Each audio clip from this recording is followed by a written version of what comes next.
नमस्कार दोस्तों। इस वीडियो में हम लोग लास्ट ईयर यानी जो 2025 का यूपी पीसीएस का एग्ज़ाम हुआ था उसके जीएस 1 के पेपर में जो पॉलिटी के क्वेश्चन पूछे गए थे उस पर हम लोग डिस्कस करेंगे। 2025 के पेपर में तो पॉलिटी के कुल 24 सवाल पूछे गए थे। उन एक एक क्वेश्चंस को हम लोग देखते हैं अभी।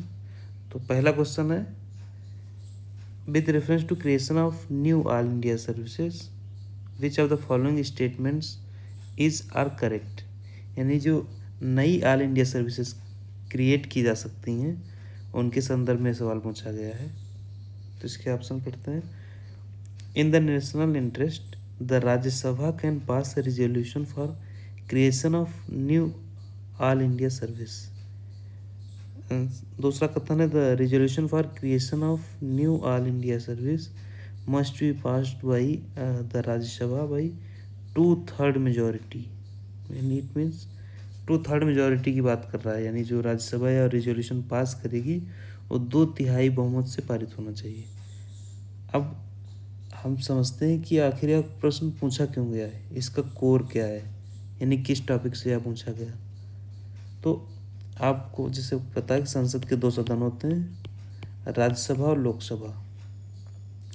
तो जिस प्रकार लोकसभा को कुछ विशेष शक्तियाँ होती हैं, जैसे मनी बिल के संदर्भ में, यानी अनुच्छेद 110 के तहत जो मनी बिल है वो केवल लोकसभा में ही पेश किया जा सकता है, उसके बाद राज्यसभा भेजा जाता है राज्यसभा का मत जानने के लिए, लेकिन उस सबसे पहले पेश लोकसभा में ही किया जाएगा मनी बिल। इसी प्रकार राज्यसभा की भी कुछ शक्तियाँ होती हैं। तो राज्यसभा की कौन कौन सी स्पेशल पावर्स होती हैं? एक तो अनुच्छेद 249। अनुच्छेद 249 में कहा गया है कि जो स्टेट लिस्ट है, यानी जो राज्य सूची है, 3 प्रकार की सूची होती हैं, केंद्र सूची, राज्य सूची और कंकरेंट लिस्ट। तो जो स्टेट लिस्ट है उस पर कानून बनाने का अधिकार सिर्फ राज्यसभा को होता है। यानी स्टेट लिस्ट के कोई किसी भी विषय पर कानून बनाना है तो राज्यसभा उस पर कानून बना सकती है, उसका प्रस्ताव पेश कर सकती है, उसके बाद फिर वो लोकसभा भेजा जाएगा।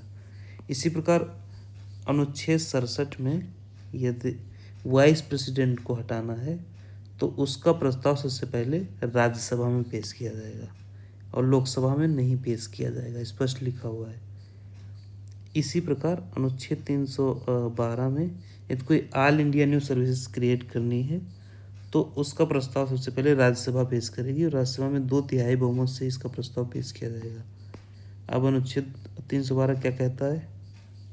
इसका क्लास 1 जो है, parliament can create new all India service including a judicial service. जैसे इस समय ऑल इंडिया जुडिशियल सर्विस की बात हो रही है तो पार्लियामेंट इसे क्रिएट कर सकती है if the Rajya Sabha passes a resolution. यदि राज्यसभा रिजोल्यूशन पास करती है बाई 2/3 मेजॉरिटी। इसलिए यह दोनों कथन सही हैं। राष्ट्रहित में राज्यसभा नई अखिल भारतीय सेवा बनाने का प्रस्ताव पारित कर सकती है। ओके, करेक्ट है। नई अखिल भारतीय सेवा बनाने का प्रस्ताव राज्यसभा में कुल सदस्य संख्या के 2/3 बहुमत से पारित होना आवश्यक है, यह भी सही है। इसका ऑप्शन सी सही है। Now next question is state and number of seats in Rajya Sabha. देखिए, जो बड़े स्टेट्स हैं उनमें उनकी राज्यसभा की सीटें कितनी हैं ये आपको याद होना चाहिए। आर्टिकल 80 जो है, अनुच्छेद 80, वो काउंसिल ऑफ स्टेट यानी राज्यसभा के कंपोजिशन के बारे में, राज्यसभा का स्ट्रक्चर कैसा होगा। तो ये एक लिस्ट है, चार्ट बना हुआ है, इसमें जितने भी स्टेट और यूटीज़ हैं में राज्यसभा की सीटें, लोकसभा की सीटें और कितनी सीटें रिजर्व हैं शेड्यूल कास्ट के लिए और शेड्यूल ट्राइब्स के लिए, इसमें दी हुई हैं। तो बिहार में से राज्यसभा की 16 सीटें बिहार के लिए, कर्नाटका के लिए 12 सीटें हैं, महाराष्ट्र के लिए 19 हैं, तमिलनाडु के लिए 18 हैं। इसलिए इसमें ऑप्शन डी सही है। आपको ये सीटें याद रहनी चाहिए, तो खासकर बड़े राष्ट्र में, बड़े राज्य हैं, जैसे उत्तर प्रदेश की 31 सीटें हैं राज्यसभा के लिए, लोकसभा की 80 सीटें हैं उत्तर प्रदेश में, वेस्ट बंगाल की याद रहनी चाहिए। इसी प्रकार उड़ीसा है, राजस्थान है, काफ़ी बड़े राज्य अक्सर पूछे ही जाते हैं। हर दूसरे साल या दूसरे या तीसरे साल इसमें से सवाल ज़रूर पूछा जाता है। इसलिए ये PDF मैं ग्रुप में भी शेयर कर दूंगा, वहाँ से भी आप लोग डाउनलोड करके इसको याद कर सकते हैं। Now next question is which of the following pairs of parts of Indian Constitution, part of Indian Constitution and its subject, यानी संविधान के भाग और उसका विषय, इसमें से कौन सा सही सुमेलित नहीं है, नॉट करेक्टली मैच्ड। तो जैसा कि आपको पता होगा संविधान के 22 भाग हैं, तो ये भी आपको हर एक भाग बिल्कुल मतलब क्लियर याद होना चाहिए, क्योंकि इससे भी हर दूसरे साल या हर साल क्वेश्चन पूछा ही जाता है। तो इसमें कौन सा मैच नहीं है। भाग 4 थे जो कि मौलिक कर्तव्यों से संबंधित है, तो सही है। भाग 6 से जो स्टेट से संबंधित है वो भी सही है। भाग 11 नगर पालिकाओं से संबंधित है, भाग 11 नगर पालिका से संबंधित नहीं है, ये गलत है। भाग 9A नगर पालिका से संबंधित है, ये भाग पार्ट 9A म्यूनिसिपैलिटी से संबंधित है, उसमें 11 की बात की गई जो कि relations between the union and states की बात करता है, पार्ट 11। इसलिए आपको याद रहना चाहिए, इसमें से क्वेश्चन पूछा था, बहुत इंपॉर्टेंट टॉपिक है। नाउ नेक्स्ट क्वेश्चन इज कि राज्यों का फॉर्मेशन क्या कब हुआ, उनका क्रम क्या है, ये क्वेश्चन पूछा गया। तो ये एक लिस्ट दी हुई है, इसमें आप राज्यों के फॉर्मेशन की देख सकते हैं कि क्रोनोलॉजिकल ऑर्डर में दिया गया है। सबसे पहले नागालैंड, जो इसमें 4 ऑप्शन दिए गए हैं उसमें नागालैंड सबसे पहले बना, जो कि 1963 में बना। फिर 1966 में पंजाब बना, देन 1975 में सिक्किम, देन 1987 में अरुणाचल प्रदेश। इसलिए इसमें ऑप्शन जी सही है, यानी सबसे पहले नागालैंड, फिर पंजाब, नागालैंड, फिर पंजाब, फिर देन सिक्किम, फिर सबसे लास्ट में अरुणाचल प्रदेश, जो कि 1987 में बना। Now next question is with reference to municipalities which of the following statement is are correct. The eligible age to be a member of municipality is 25 year. 1/3 of the total number of seats to be filled by direct election in the municipality is reserved for women.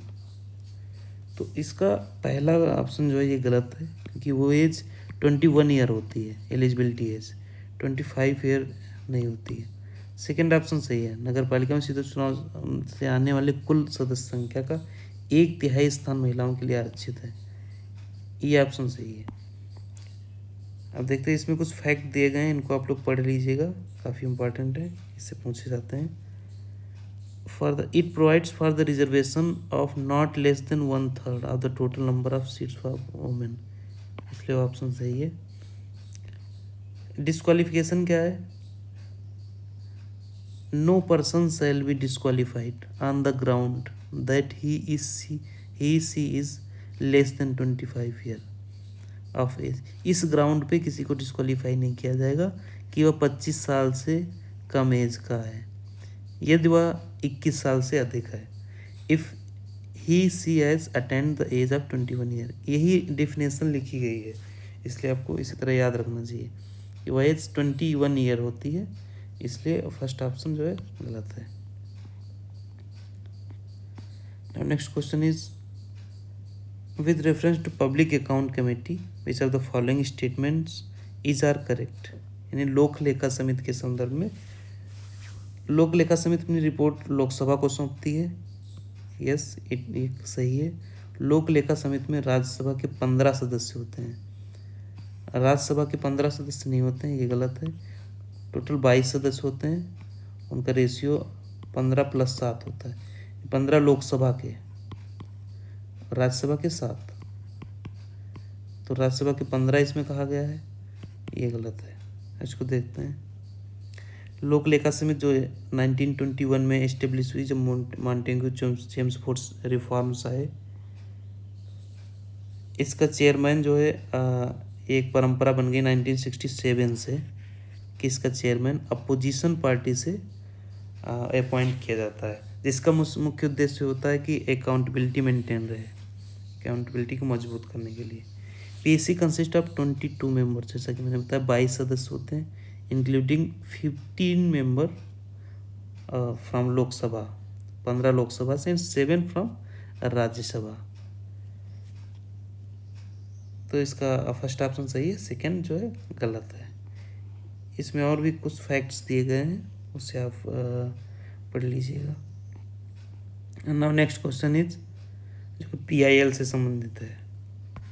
PIL it means public interest litigation. ये topic काफ़ी important है। जब analytical type का question पूछता है PCS, तो इसी प्रकार के क्वेश्चन रहते हैं। तो given below are 2 statements, one is labelled as assertion and other as reason. Bharat में जनहित याचिका कानून के शासन के लिए आवश्यक है। Public interest litigation is in India is essential for the rule of law. ये सही है। जनहित याचिका सामाजिक और आर्थिक रूप से कमजोर वर्गों को न्याय तक प्रभावकारी पहुंच प्रदान करता है। ये भी सही है। अब पहले हम समझते हैं PIL होता क्या है, जनहित याचिका क्या होता है। जैसे इसका नाम भी है पब्लिक इंटरेस्ट लिटिगेशन, यानी इस प्रकार की लिटिगेशन जो पब्लिक इंटरेस्ट के लिए कोर्ट में फाइल की जाती है। वो पब्लिक इंटरेस्ट कोई भी हो सकता है, कोई मार्जिनलाइज ग्रुप हो सकता है, क्या चाइल्ड वर्कर हो सकते हैं, या बॉन्डेड लेबर हो सकते हैं, या कोई ऐसा क्षेत्र जहाँ पे बहुत सारे लोग रह रहे होते हैं, वो इन्वायरमेंटल पॉल्यूशन है, जल प्रदूषण से प्रभावित हैं, वायु प्रदूषण से प्रभावित हैं, उनके संदर्भ में PIL जो है दायर की जाती है। तो भारत में जनहित याचिका कानून के शासन के लिए आवश्यक है, करेक्ट है। सेकंड भी करेक्ट है, और ये इसकी व्याख्या भी करता है, इसलिए इसका ऑप्शन D सही है। यहाँ पे दिया गया तो rule of law requires the law apply equally to all and right are protected. PIL ensures the executive or legislative overreach is checked, maintaining the rule of law. Second भी सही है। The marginal groups often lack the money or knowledge to go court.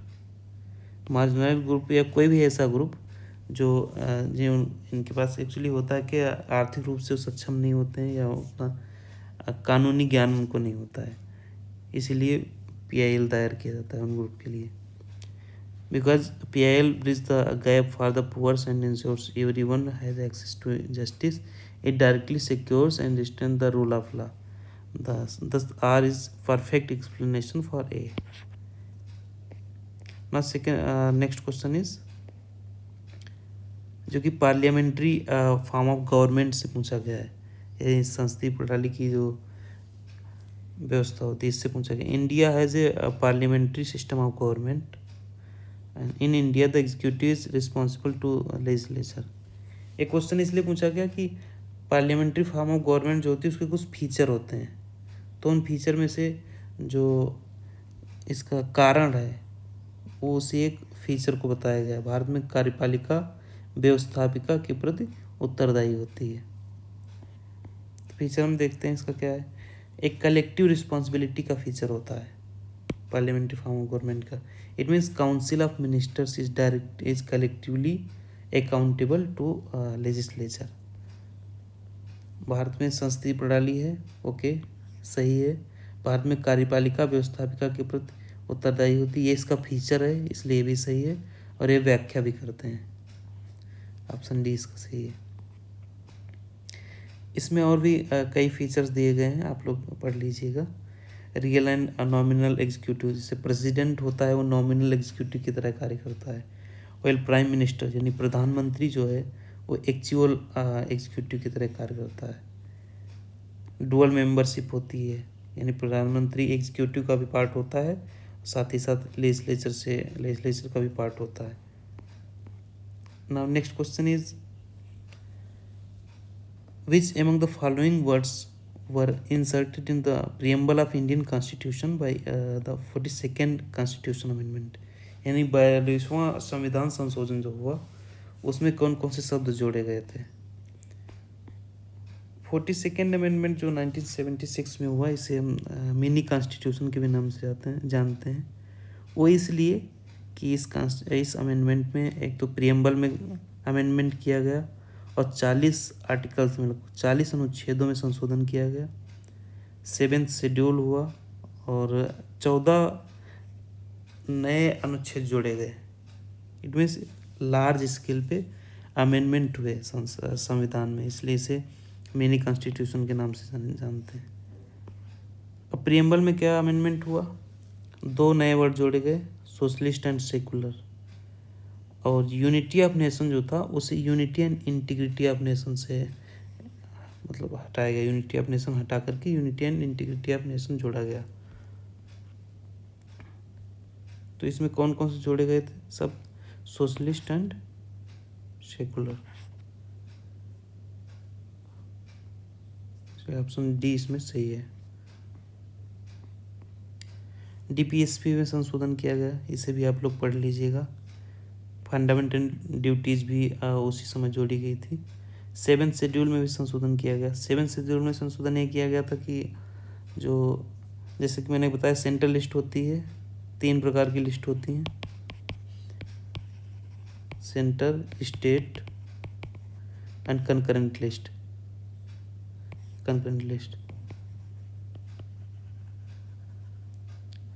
तो जो ये कुछ subject थे, education, forest, protection of wild animals and birds, weight and measures and administration of justice, constitution and organisation of all courts except the supreme court and the high courts. ये state list से हटा करके all moved from the state list to concurrent list में जोड़े गए थे। ये important है, इसमें से 1-2 बार पूछा गया पीसीएस में सवाल, वो डायरेक्ट पूछ लेते हैं कि protection of wild animals and birds ये किस में है या कब जोड़ा गया, किससे किस में जोड़ा गया, किस लिस्ट से हटा करके किस लिस्ट में जोड़ा गया, इस तरह के सवाल पूछे जाते हैं। इसलिए 42nd अमेंडमेंट को आप लोग डिटेल में पढ़ लीजिएगा। इस पर हम अलग से वीडियो बनाएंगे जिसमें डिटेल से समझाएंगे कहाँ संशोधन हुआ। नाउ नेक्स्ट क्वेश्चन इज जो कि फाइनेंस कमीशन से संबंधित है कि फाइनेंस कमीशन उसके चेयरमैन कौन कौन से रहे। जैसे कि हमको पता है अभी तक 16 फाइनेंस कमीशन गठित किए गए हैं, उनकी लिस्ट यहाँ पे दी गई है। फाइनेंस कमीशन होता है उसका गठन अनुच्छेद 280 के तहत किया जाता है। पहला फाइनेंस कमीशन 1951 में, लेटेस्ट जो है 23 में किया गया, जिसको 2026 से 31 तक अपना काम करना है। तो वित्त आयोग और इसके अध्यक्ष कौन कौन रहे हैं? तो अभी तक 16 किए गए, तो 11वें वित्त आयोग का अध्यक्ष खुसरो जी थे और 12वें वित्त आयोग के अध्यक्ष रंगराजन, 13वें के विजय केलकर, डॉक्टर विजय एल केलकर, और 14वें के वाई रेड्डी थे। ये भी आपको याद रखना चाहिए क्योंकि जो लेटेस्ट है वही पूछे जाते हैं, या तो फिर फर्स्ट का पूछा जाता है।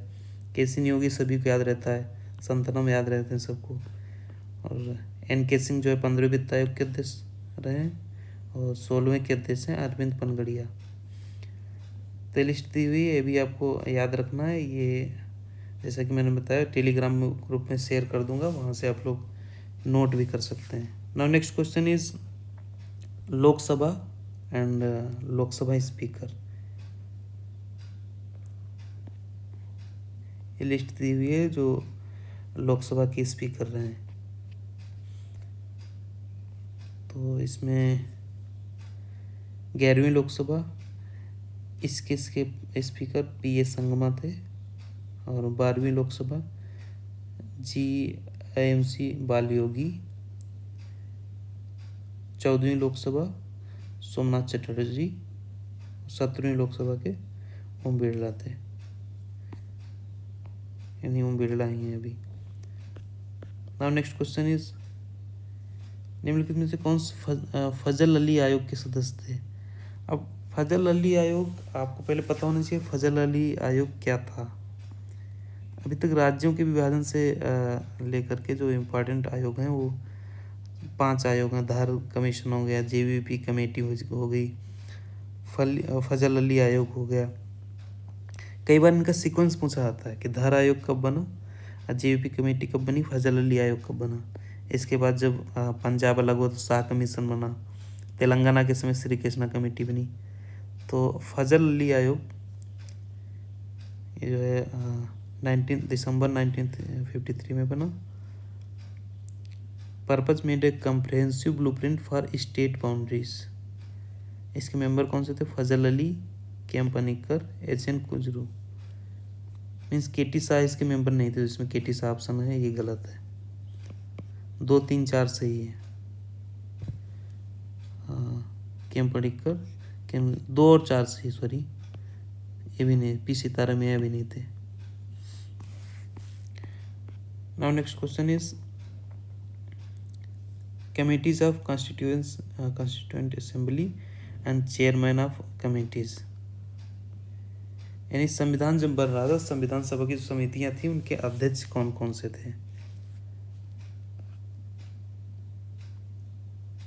तो जो मेजर कमेटीज थी उसकी ये लिस्ट है, इसे आप लोग याद कर लीजिएगा। यहाँ से भी क्वेश्चन हर दूसरे साल या तीसरे साल पीसीएस ज़रूर पूछता है, क्योंकि काफ़ी इम्पोर्टेंट टॉपिक है।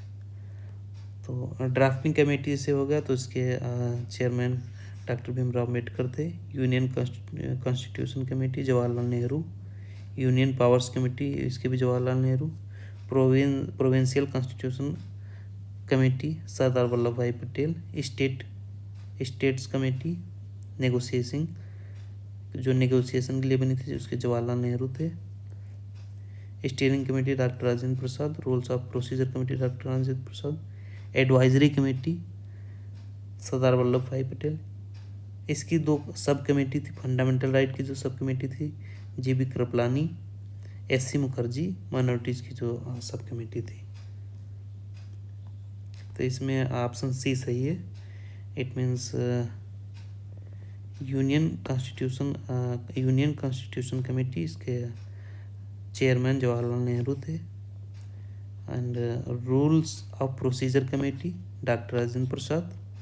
एंड ड्राफ्टिंग कमेटी, ये तो आपको पता ही होगा, बहुत सारे एग्जाम्स पूछा जाता है ड्राफ्टिंग कमेटी का, यानी डॉक्टर भीमराव अम्बेडकर जी थे। फंडामेंटल राइट्स सब कमेटी, इसके जी.बी. कृपलानी थे। Okay, now next question is जो कि पंचायती राज से संबंधित है। भारत में पंचायती राज संस्थाओं के संदर्भ में निम्नलिखित में से कौन सा से कथन सही है। पंचायती राज संस्थाओं का कार्यकाल 5 वर्ष होगा। Tenure of Panchayati Raj institutions shell be of 5 years, ये सही है। पंचायती राज संस्थाओं में आरक्षित स्थानों में से 1/4 स्थान अनुसूचित जाति एवं अनुसूचित जनजाति की महिलाओं के लिए आरक्षित होंगे। अब ये इसका ऑप्शन गलत है, क्योंकि जो रिजर्वेशन होता है 1/3 होता है। Statement tenure of Panchayati Raj institution shall be of 5 years। Constitution provides the every panchayat shall continue for 5 years from the date appointed for its first meeting and no longer. ये अनुच्छेद 243 में कहा गया है, इसलिए वो सही है। Constitution provides not less than 1/3 means 1/3 reservation की बात करता है, 1/4 की नहीं, तो इसलिए ऑप्शन 2 इसका गलत है। इसमें और भी इम्पोर्टेंट आर्टिकल दिए गए हैं, जो कि जैसे ड्यूरेशन संबंधित है 5 साल का होगा। डिस्क्वालिफिकेशन से संबंधित है 243F। रिजर्वेशन से संबंधित है 243D।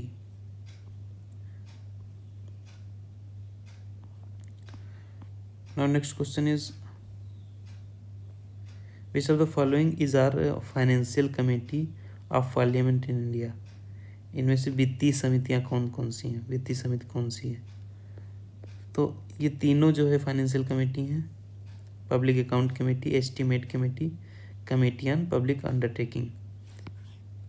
All 1, 2 and 3 are correct. अब एक बार समझते हैं public account committee, estimate committee and committee on public undertakings. Public account committee 1921 में इस्टेब्लिश हुई, जो गवर्नमेंट ऑफ इंडिया एक्ट 1919 का आया था। इसके बाद एस्टीमेट, यानी ये सबसे पुरानी कमेटी है। इसके बाद 1950 में एस्टीमेट कमेटी बनी, 1964 में ये कमेटी ऑन पब्लिक अंडरटेकिंग्स बनी। सबसे बड़ी कमेटी, ये भी कई बार क्वेश्चन पूछा जाता है, तो जिसमें सबसे ज़्यादा मेंबर होते हैं वो एस्टीमेट कमेटी में होते हैं, 30 मेंबर होते हैं। और पब्लिक अकाउंट कमेटी में 22 मेंबर, सेम ये कमेटी ऑन पब्लिक अंडरटेकिंग्स में, इसमें 22 मेंबर होते हैं। इससे भी क्वेश्चन पूछा जाता है, इसमें लोकसभा के कितने मेंबर होते हैं और राज्यसभा के। तो जो पीएसी है यानी पब्लिक अकाउंट कमेटी है, इसमें 15 सदस्य लोकसभा के होते हैं एंड 7 सदस्य राज्यसभा के। एस्टीमेट कमेटी में ध्यान रखने वाली बात है, 30 सदस्य होते हैं, 30 सदस्य एंटायरली फ्रॉम लोकसभा से होते हैं। इसमें राज्यसभा का रिप्रेजेंटेशन नहीं होता है। इफेक्ट याद रखने वाली बात, इसमें इससे क्वेश्चन पूछा जा सकता है। और जो कमेटी ऑन पब्लिक अंडरटेकिंग्स है, इसमें भी 15:7 का रेशियो होता है, 15 लोकसभा से राज्य और राज्यसभा से 7 सदस्य। इलेक्शन मेथड वही होता है, proportional representation by single transferable vote का वही सिस्टम होता है, तीनों में सेम है। टेन्योर तीनों का 1 ईयर होता है। और कोई भी मिनिस्टर इसमें जो है इसके मेंबर के रूप में सेलेक्ट नहीं किया जा सकता है। और जो पब्लिक अकाउंट कमेटी है, इसके चेयरपर्सन जो होते हैं अपोजिशन पार्टी से 1967 से चूज किए जाते हैं। और एस्टीमेट कमेटी के appointed by speaker always from ruling party से इसके चेयरमैन रहते हैं। तो इस कुछ फैक्ट हैं, इसे आप याद कर लीजिएगा। इससे 100% की क्वेश्चन पूछा ही जाता है कि सदस्य को लेकर के, या बड़ी कमेटी है, इनका इस्टेब्लिश कब हुई है committees. Okay, now next question is, जो कि नेशनल इंटीग्रेशन काउंसिल से संबंधित है, राष्ट्रीय एकता परिषद से। Given below are two statements. One is labeled as assertion and other as reason. The concept of national integration involves political, economic, social, cultural, and physiological dimensions and interrelations between them. यानी जो राष्ट्रीय एकता परिषद की national integration, राष्ट्रीय एकता की जो अवधारणा है, उसमें बहुत सारे आयाम शामिल होते हैं, राजनीतिक, आर्थिक, सामाजिक, सांस्कृतिक, और उनके बीच में क्या संबंध है, इसे ही नेशनल इंटीग्रेशन कहते हैं। तो ये सही है, कथन इसका सही है। राष्ट्रीय एकता परिषद का गठन 1961 में अनेकता में एकता के सिद्धांत के आधार पर किया गया था। ये भी सही है, लेकिन ये दोनों एक दूसरे की व्याख्या नहीं करते हैं, इसलिए ऑप्शन ए सही होगा। नेशनल इंटीग्रेशन काउंसिल के बारे में जानते हैं। यह एक एक्स्ट्रा कॉन्स्टिट्यूशनल बॉडी है, मीन्स इसका संविधान में सीधा जिक्र नहीं है। चेयर पर्सन इसके प्रधानमंत्री होते हैं। बैकग्राउंड क्या है, NIC was constituted to combat the evils of communalism, शायद मिस्टेक हो गया है, regionalism, linguism as a follow of the National Integration Conference held under the chairmanship of then Prime Minister Pandit Jawaharlal Nehru in 1961, means 1961 में establish की गई थी। Now next question is, which of the following languages is are not included in the 8th schedule of Indian Constitution? तो 8th schedule को देखते हैं। 8th schedule में अब इस समय 22 भाषाएं हैं, ऑफिशियल लैंग्वेज 22 लैंग्वेज हैं। इसमें 14 भाषाएं initially included in the constitution में, जो पहले से ही थी। सिंधी जो है 21st अमेंडमेंट से जोड़ी गई है। ये फैक्ट काफ़ी इंपॉर्टेंट है यहाँ से यहाँ तक। कोंकणी, मणिपुरी और नेपाली 71st अमेंडमेंट से जोड़ी गई। Bodo, Dogri, Maithili and Santali 92nd amendment 2003 में जोड़ी गई। अब नेपाली भी है, इसका हिस्सा है, नेपाली भी है, डोगरी भी है, बोडो है, लेकिन भोजपुरी अभी तक इसमें नहीं है 8वीं सूची में। 8वीं सूची में शामिल नहीं है, तो भोजपुरी नहीं शामिल है, इसका आंसर बी होगा।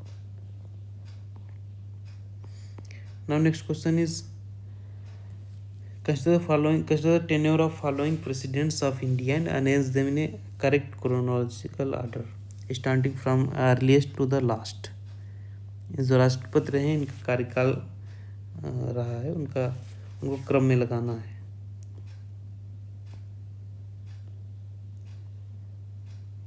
भारत के राष्ट्रपति हो गए और उपराष्ट्रपति हो गए, लोकसभा अध्यक्ष हो गए, इनका सीक्वेंस आपको याद होना चाहिए। यहाँ से ये 3 टॉपिक ऐसे हैं, और सुप्रीम कोर्ट के जो जजेज हैं वहाँ से क्वेश्चन कभी कभी पूछ लिए जाते हैं, क्रोनोलॉजिकल ऑर्डर के लिए पूछे जाते हैं। तो इसका ऑप्शन ए सही है। जो ये 4 ऑप्शन दिए हैं इसमें नीलम संजीवा रेड्डी पहले रहे, फिर आर वेंकटरमन, फिर के आर नारायण, APJ अब्दुल कलाम जी अभी ये लेटेस्ट हैं इन चारों ऑप्शन में। तो सूची दी गई, इससे आप लोग याद कर सकते हैं इनका टेन्योर कब से कब तक रहा। जैसे राजेंद्र प्रसाद जी हैं 1950 से रहे, उसके बाद सर्वपल्ली राधाकृष्णन जी रहे, जाकिर हुसैन रहे, VV गिरी रहे, APJ अब्दुल कलाम, प्रतिभा पाटिल, फिर प्रणब मुखर्जी, फिर रामनाथ कोविंद, वर्तमान समय में द्रौपदी मुर्मू जी हैं। नाउ नेक्स्ट क्वेश्चन इज जो कि शेड्यूल और शेड्यूल के सब्जेक्ट क्या हैं।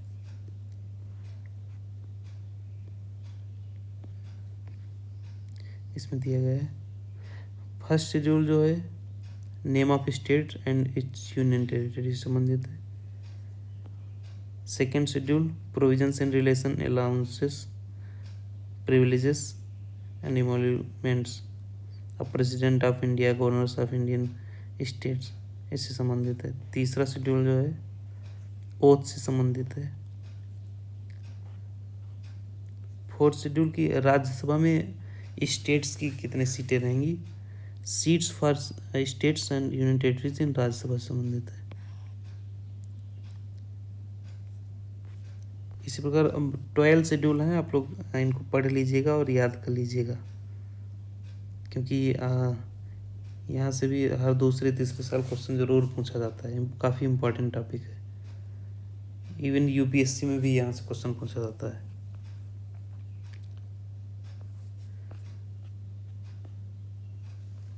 नाउ नेक्स्ट क्वेश्चन इज जो कि उपराष्ट्रपति से संबंधित है। भारत के उपराष्ट्रपति के संदर्भ में निम्नलिखित में से कौन सा से कथन सही है। उपराष्ट्रपति राज्यसभा के पदेन सभापति होते हैं, उपराष्ट्रपति राज्यसभा के सदस्य होते हैं। तो पहला ऑप्शन तो सही है, लेकिन सदस्य नहीं होते हैं राज्यसभा के, क्योंकि राज्यसभा और लोकसभा के सदस्य ही मिलकर उनका चुनाव करते हैं।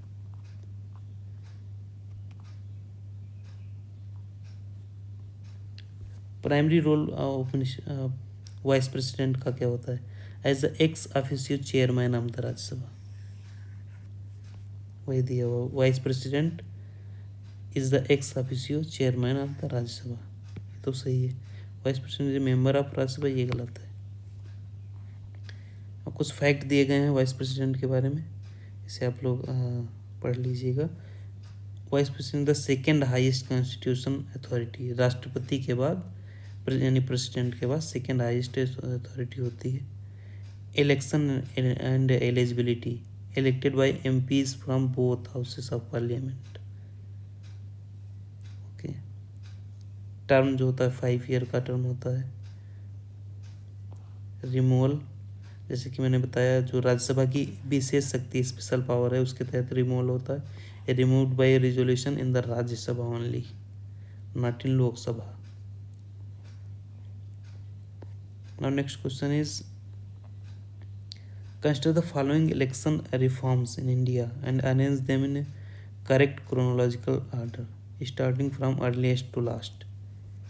Means voter photo identity card, EVM electronic voting machine, VVPAT, voter verifiable paper audit trail, NOTA, none of these.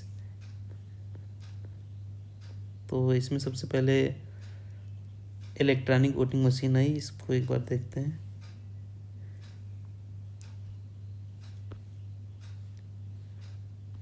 EVM 1982 में आई, 1993 में वोटर फोटो आइडेंटिटी कार्ड आया, नोटा 2013 में आया, और उसके बाद अक्टूबर 2013 में ही वीवीपैट आई। ईवीएम जो थी वो 1982 में केरल के एक उपचुनाव में यूज की गई सबसे पहले। उसके बाद जो नेशन वाइड यानी लार्ज स्केल पे यूज की गई 2004 के जनरल इलेक्शन में यानी लोकसभा के इलेक्शन में यूज की गई थी। तो ये सबसे पहले आई 1982 में। 1993 में जो है वोटर फोटो आइडेंटिटी कार्ड आया, नोटा सितंबर 2013 में आया, और वीवीपैट सितंबर 2013 में। लेकिन जो वीवीपैट लार्ज स्केल पे यूज किया गया ये 2019 के जनरल इलेक्शंस में यूज किया गया। वीवीपैट होता क्या है कि जब आप बटन प्रेस करते हैं तो इलेक्ट्रॉनिक वोटिंग मशीन में तो एक पर्ची निकलती है कि आपने किसको प्रेस किया यानी किसको वोट दिया, और स्क्रीन पे भी उसका वो आता है निशान, यानी चुनाव चिन्ह बन के आता है, वही वीवीपैट होता है। वोटर वेरीफाई करने के लिए कि आपने किसको वोट दिया वो वेरीफाई हो जाता है, इसलिए इसमें ऑप्शन डी सही है। इसका जो क्रम है वो डी है, यानी सबसे पहले वोटिंग मशीन आई, उसके बाद मतदाता फोटो पहचान पत्र, फिर नोटा आया, लेटेस्ट जो है वीवीपैट है। नाउ नेक्स्ट क्वेश्चन इज, कुछ डेज दिए गए हैं किससे संबंधित हैं। Which of the following pairs is are not correctly matched, कौन सा करेक्टली मैच नहीं है।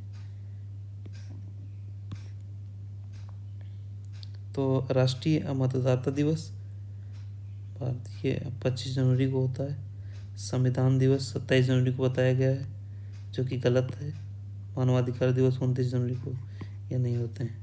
इसमें हमने कुछ की कॉन्स्टिट्यूशन एंड पॉलिटी डेज दिए हुए हैं, ये आप याद कर लीजिएगा, यहाँ से क्वेश्चन पूछे जाते हैं। यह नेशनल वोटर्स डे जनवरी 25 को होता है, तो ये तो सही है। कॉन्स्टिट्यूशन डे 26 नवंबर को होता है, सभी को पता है। एंड ह्यूमन राइट्स डे दिसंबर 10 को होता है। गुड गवर्नेंस डे दिसंबर 25 को होता है। लीगल सर्विस डे 9 नवंबर को होता है। Okay, now next question is, जो कि ज्वाइंट सिटिंग से संबंधित है, ज्वाइंट सिटिंग ऑफ पार्लियामेंट यानी संसद की संयुक्त बैठक। तो आर्टिकल 109 भारत के संविधान का अनुच्छेद 109 संसद की संयुक्त बैठक का प्रावधान करता है, ये गलत है। 109 में नहीं, संविधान संशोधन विधेयक को पारित करने के लिए संसद की संयुक्त बैठक आहूत की जा सकती है, ये भी गलत है। अब इसको समझते हैं, ज्वाइंट सिटिंग क्या होती है। A joint sitting involve both House of Parliament, Lok Sabha and Rajya Sabha meeting together, यानी ज्वाइंट सिटिंग में लोकसभा और राज्यसभा दोनों के सदस्य बैठते हैं, दोनों के सदस्य इन्वॉल्व होते हैं। ज्वाइंट सिटिंग दो केस में होती है, एक तो है पश्चिम प्रेसिडेंशियल एड्रेस, यानी राष्ट्रपति प्रत्येक वर्ष या जनरल इलेक्शन के बाद राज्यसभा और लोकसभा दोनों के सदस्यों को संबोधित करते हैं। तो वो जो ज्वाइंट सिटिंग होती है अनुच्छेद 87 के तहत होती है, लेकिन इसमें अनुच्छेद 109 का जिक्र किया गया है। और दूसरी ज्वाइंट सिटिंग होती है, ये कोई डेडलॉक की स्थिति बन गई है तो वो 108 के तहत होती है। अब डेडलॉक का अर्थ क्या होता है कि जैसे कोई बिल एक हाउस द्वारा पास किया गया और दूसरे हाउस द्वारा रिजेक्ट कर दिया गया, या बहुत इम्पोर्टेंट बिल है, एक हाउस ने पास किया और दूसरे हाउस में 6 महीने से रखा हुआ है, 6 महीने से उसका कोई रिस्पांस नहीं आया और वो बिल पास करना बहुत ज़रूरी है, तो उस स्थिति में ज्वाइंट सिटिंग का प्रोविज़न किया गया है अनुच्छेद 108 के तहत। ज्वाइंट सिटिंग के कुछ एक्सेप्शन होते हैं, एक्सेप्शंस ऑफ ज्वाइंट सिटिंग, यानी मनी बिल ज्वाइंट सिटिंग में नहीं पेश किया जा सकता। कॉन्स्टिट्यूशन अमेंडमेंट भी ज्वाइंट सिटिंग से नहीं हो सकता। इसमें कॉन्स्टिट्यूशन अमेंडमेंट की ही बात की गई है। A joint sitting of parliament may be called to pass constitution amendment bill, नहीं, केवल सामान्य विधेयक के लिए होती है joint sitting. Key provisions for joint sitting, इसकी अध्यक्षता लोकसभा स्पीकर के द्वारा की जाती है और लोकसभा के जो रूल्स होते हैं उसके तहत इसका संचालन होता है। अभी तक ज्वाइंट सिटिंग से 3 बिल पास किए गए हैं। पहला जो था dowry provision bill 1960, banking service commission repeal bill 1977 and prevention of terrorism bill 2002। ये भी आपको याद रखनी चाहिए। Now next question is given below are 2 statements, one is labeled as assertion and other as reason. Directive principles are important for economic, social and political functions in a modern democratic state. The core objective of directive principles is to establish economic and social democracy. यानी आधुनिक लोकतांत्रिक राज्य में आर्थिक, सामाजिक और राजनीतिक कार्य निर्देशक सिद्धांत महत्वपूर्ण है। कथन इसका सही है। आर्थिक और सामाजिक लोकतंत्र की स्थापना करना ही निर्देशक सिद्धांतों का मूल उद्देश्य है। ये भी सही है।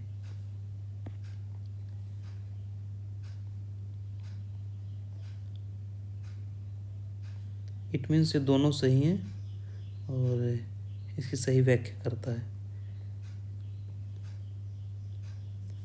देखो, फंडामेंटल राइट्स जो होता है पॉलिटिकल डेमोक्रेसी के लिए होता है और डीपीएसपी होता है सोशल एंड इकोनॉमिक डेमोक्रेसी के लिए होता है। Assertion is true. Directive principles guide the states economic, social and political steps. Means DPSP जो होते हैं राज्य को इकोनॉमिक और सोशल एंड पॉलिटिकल स्टेप्स के लिए गाइड करते हैं। Fundamental goal of this principle is to create a welfare state, not a just political state. दूसरा कथन भी इसका सही है।